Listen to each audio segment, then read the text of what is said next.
Eh ben voilà, Yann Alexander. Bonsoir Yann, Ben, bonsoir. comment vas-tu? Essoufflé, la chaleur, mais content d'être ici. Ouais. Voilà, voilà la cave aux artistes. Alors je te pose une question que tout le monde va se poser. Pourquoi tu fais de la chanson plutôt que de la plomberie? Ben, parce que j'ai pas les compétences pour être plombier et je suis pas du tout, j'ai pas l'instinct bricoleur.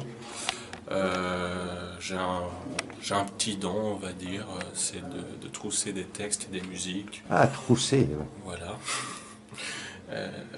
Et puis, bon, bah, mes parents n'ayant pas été spécialistes de la plomberie, ils m'ont pas transmis le don de la plomberie, T'as- alors que mes parents savent jouer de l'instrument et sont des grands passionnés de littérature, quoi.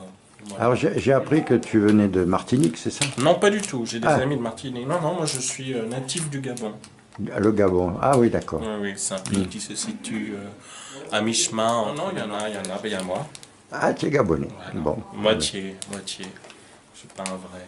Je suis pas un pur, mais non, non, il y en a. Ben, d'ailleurs, mon- dans la famille, de façon apparentée, il y a Pierre Akenenge, qui était il n'est pas mort, mais enfin, il a eu sa période de gloire dans Mhm. les années 70 avec le label Sarava, qui éditait Nougaro. Il a fait le D'accord. conservatoire de Mireille et tout. Oui, c'est peut-être. Donc, Ouais. on va dire qu'il a apporté la chanson en Afrique. Donc voilà. Donc, d'une certaine façon, il y a peut-être pas de hasard. J'en sais rien, Et peut-être. toi, tu écris tes textes. La plupart, oui. J'ai repris des fois des chansons d'Anne Sylvestre, beaucoup, de Francis Lemarque, Mhm. de Jean-Pierre Réginal, en concert d'Yves Montand, je crois que j'avais essayé une fois Jacques de Brancard, Ah oui. Véronique Pestel, Gilles Roucaute, Ah un oui. collègue. Ben, Gilles, il a repris une de tes chansons. Il a repris une de mes chansons aussi, effectivement, il en a fait une très belle version, un cèdre sur le toit. Euh, voilà, on fait partie de cette nouvelle scène, je ne sais pas si c'est le mot, mais C'est une nouvelle chanson française. oui voilà, nouvelle Ah chanson oui. française, mais qui vit effectivement avec son. Chaque époque est différente. On vit avec notre époque et on essaye en même temps tant bien que mal, d'avoir des textes qui ont du sens et des musiques qui ont du sens. Voilà. Hmm. Ce qui n'est pas toujours évident, mais on se dit que ça vaut le coup. Et puis, de toute façon, il y a un public pour ça. Sinon, on le ferait pas. Et qu'est-ce que tu penses? En général, Ou en particulier, comme tu veux. Qu'est-ce que tu penses? sur quoi Sur ce que tu veux. Je pense que tout va trop vite.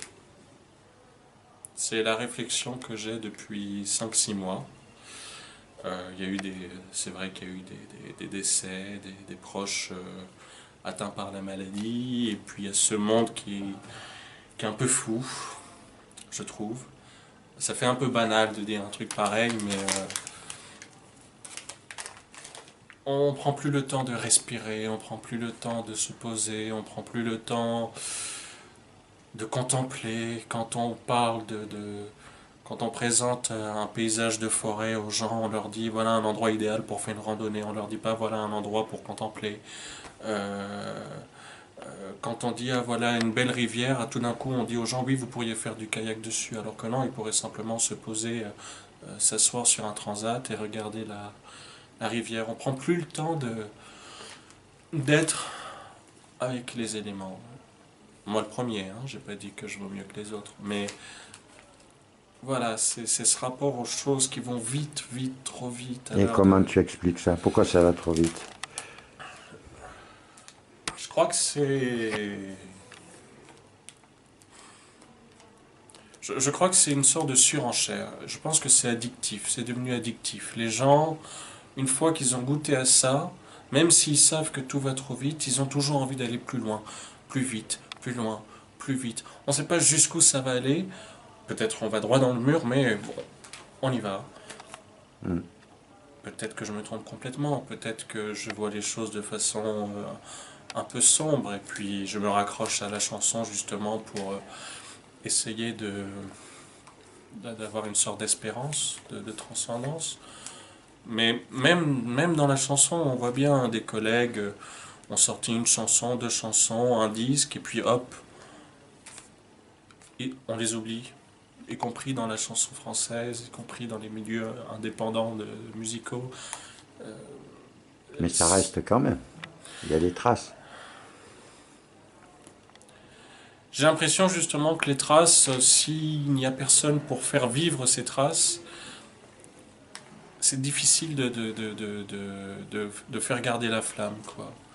C'est une question que je me pose, j'ai pas la réponse, j'ai pas la réponse. Et j'ai pas de recul là-dessus. Je vais, j'ai de l'occasion de chanter quelque part, j'y vais, je chante, quel que soit le type de lieu. Bon, si j'ai des exigences, je vais pas chanter facilement dans un bistrot PMU, ce genre, ça je fais pas.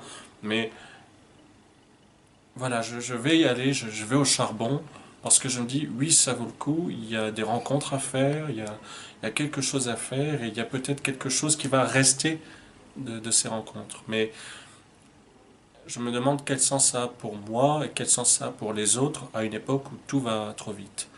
Alors j'ai conscience que je parle, peut-être je ne dois pas être très clair malheureusement.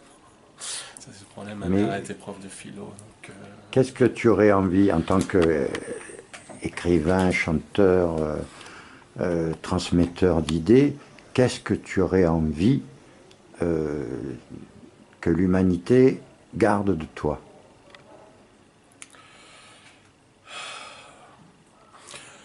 les plus beaux messages que j'ai eus, c'est quand des gens viennent me voir en disant merci pour ce que vous faites, heureusement que vous êtes là.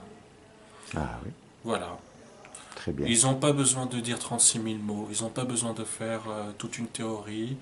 Ce ne sont pas des essayistes, ce ne sont pas des sociologues, ce ne sont pas des journalistes experts, ce ne sont pas des théoriciens. Ils disent simplement avec leurs mots merci. Et je me dis que si j'ai pu permettre à ces gens-là de se sentir bien à un moment donné de leur vie, que je suis en toile de fond de leur vie, c'est très bien. Évidemment, j'ai ma part d'ego, mais c'est pas simplement une question de moi je, moi je, moi je, moi je. Ça n'a rien à voir. C'est aussi l'idée que le monde c'est moi plus eux, eux plus moi, vous, nous, voilà. Et, et qui se sentent vivants le temps d'un concert, quand ils écoutent une chanson. Et ton message pour l'humanité, ça serait quoi? Le dernier. Le dernier message. Ouais. C'est d'une banalité à pleurer, mais aimer, qu'est-ce que je peux dire? Aimer, faut aimer les gens, Bravo.